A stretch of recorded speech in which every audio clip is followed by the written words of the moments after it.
Hi, we're back now for another quick informal chat with one of our very accomplished writers from the short story competition of 2020. And here we are speaking to Adam. And Adam's story is also going to be published in the Leinster Leader in the weeks to come. So we're not going to spoil the surprise by letting him read all of it for you, but he is definitely going to read a section for us at the end of this little informal chat that we're going to have. And Adam's work was very original. It was very, very different from any of the other stories that were submitted. I knew straight away that it was going to make it onto the shortlist. And it was one that I tucked away to reread again to make sure I hadn't missed anything and to make sure that it was as good as I thought it was.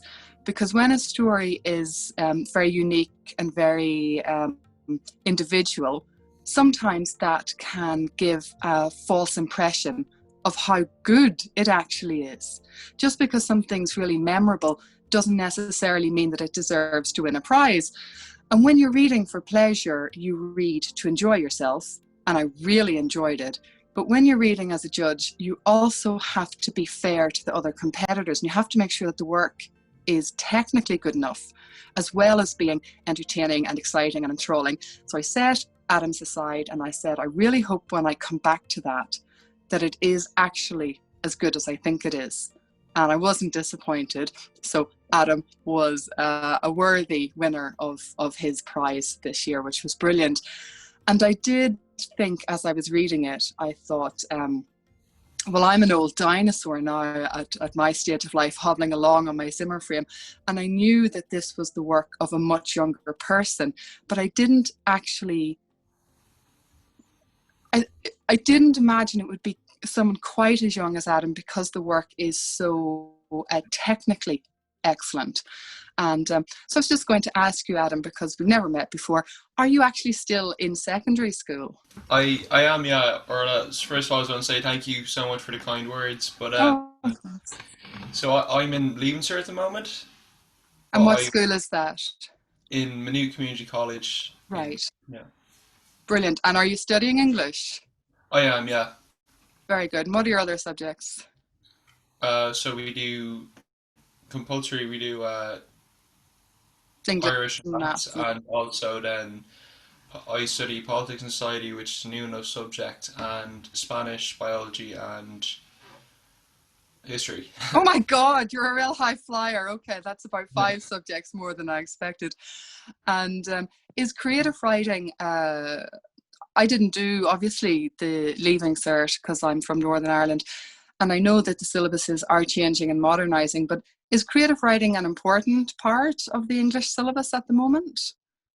It is actually. I wrote this story for an English assignment originally. So This would you're have been, recycling your homework. yeah. Very good, very good, very good. Martin Malone, who's a well-known Kildare writer, always says that you should try to make every piece of work do 3 jobs. You should try Yeah. to publish it, record it, and then turn it into a radio play. So well done for recycling Don't your worry. homework. That's good. That's good. And what did your teacher think of the piece? Well, she was very positive towards it, and that was very encouraging. She because I love that side of English. It'd be one of my favorite subjects, and I always look forward to when we get to study writing. And I was really happy when we were able to do the when were doing short story work. So when I handed it in and I got good enough feedback from her, that was very encouraging. Brilliant, brilliant. And what possessed you to write about such a unique and unusual individual? Well, we were given prompts, so I Oh, won't give away. One of the prompts is something to do with maybe the end of the story, so I won't give that away. But I just kind of thought an idea of what would drive someone to do something as extreme as what Way does at the end of the story. And then I kind of thought right. about, well, it'd have to be someone quite ego driven, and I thought, well, artistic people tend to be like that. This is not speaking for myself, like, because you're saying about how it was like it stood out to you because it was like an interesting concept. I kind of, whenever I would do writing even primary school, I try to write something a bit weird.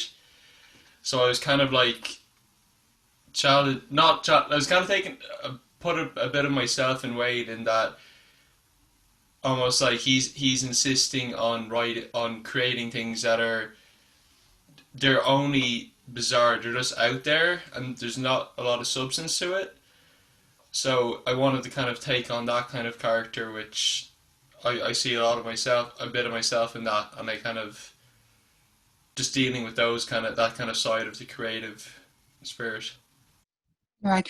Well, I think that's very interesting what you've just raised because, as I said, as I alluded to earlier, just because something is striking doesn't necessarily mean that it's good, Hmm. and I think Wade has an inflated opinion of his own artistic importance, and it hasn't done him any harm so far. He's definitely fake it till you make it would be Wade's philosophy, I think.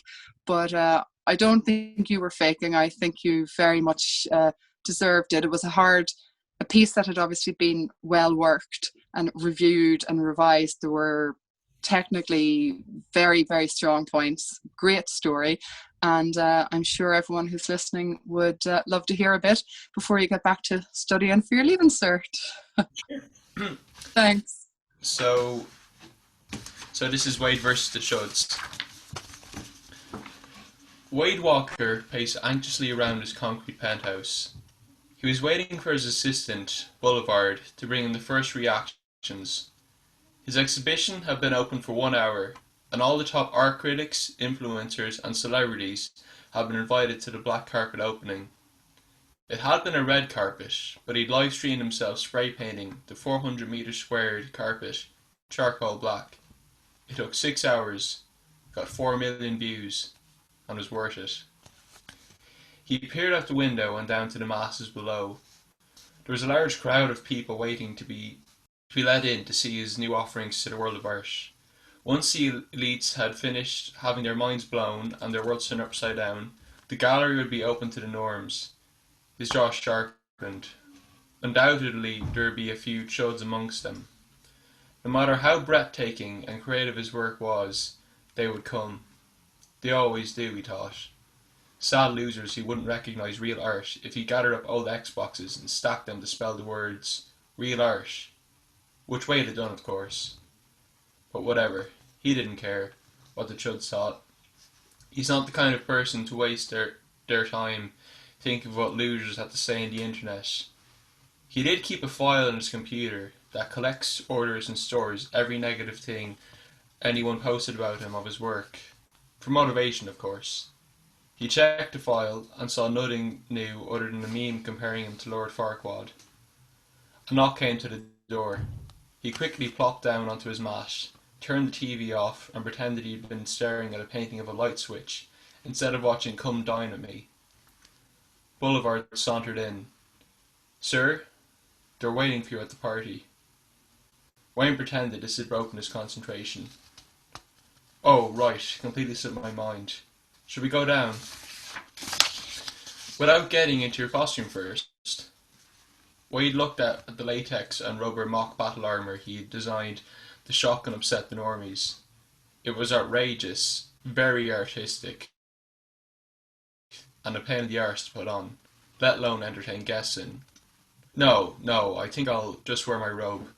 We can tell them it's a satire of ornate culture. Very creative, sir. I know.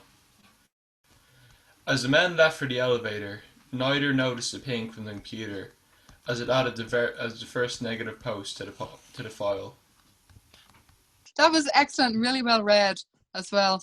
So congratulations. I hope everyone's really delighted for you at school, are they? Or are they taking the piss, or do they think you're brilliant? A bit of both. I have a lot of kind of more sporty friends, so I was kind of explaining to him this is like this would be like a big achievement for me as well. But it's like, yeah, I was I'm really happy with the reaction of friends and family and all that. Fantastic. Fantastic. Well, look, very best of luck and good luck with the rest of the school year. And are you hoping to do English and politics at college? Yeah, I'm looking into more creative, either writing or filmmaking at the moment. So So Fantastic. interesting. Oh, because I was thinking of this a piece of work as I was reading it. I was thinking it was a very filmic. It would make a lovely short, you Mm, know. So there you go. That's the second thing you yeah. can do with this piece of work. Yeah. All right. Thanks a Well, million.